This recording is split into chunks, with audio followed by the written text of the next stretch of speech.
Okay, we're going to give this a go to see if we can outdo Mario. Alright, so basically for algebra in ordinary level maths, you need to be able to add and subtract stuff, multiply terms, solve question with fractions, solve simultaneous equations, and you've got easy, hard and harder, and divide. Right? So if we were doing add and subtracting, it is really, really easy. Right? All you have to do is group terms together. Right? In terms of where you can go wrong, you have to make sure you watch signs when you're moving the terms over the equal sign. Alright, so if there's a plus on one side, when you bring it to the other, it becomes a minus.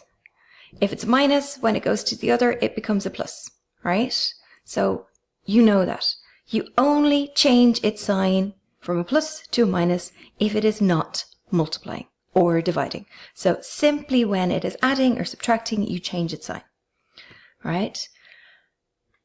In terms of if you have one thing on the equal sign, one side, and it's dividing, when it goes over to the far side, it multiplies. So if it's dividing, it's below the line.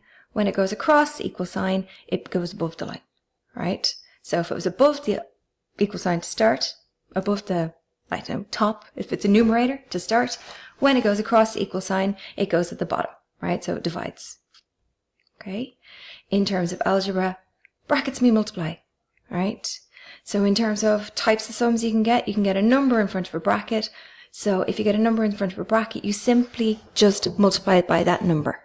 So if they had, for example, 2 times x plus 3, the 2 is multiplying both things. So you will get 2x plus 6. Again, in the leaving cert, if they're going to do something mean and nasty to you, they will put minus sign either here or here. Right? And then you have to remember a plus multiplied by a minus will give you a minus. A minus multiplied by a plus will give you a minus. A minus multiplied by a minus will give you a plus. 2 pluses, no problem. It's only the minuses which causes hassle. Right? The other way you've got multiplying in algebra is you've got the brackets. So you've got 2 brackets beside each other. There's no plus sign in the middle, so that means you're multiplying. What you do is you have to split the brackets. So for example, if I had x plus 6 in the first bracket and x plus 9 in the second bracket, I am going to multiply them out. How I'm doing it is splitting the first bracket. So I'm basically going x times the second bracket and plus 6 times the second bracket.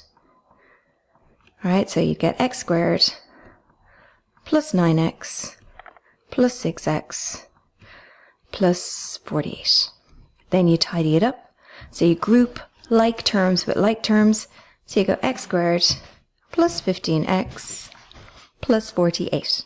Okay, and that would be it done. Thank you very much. Hope you get on okay with that.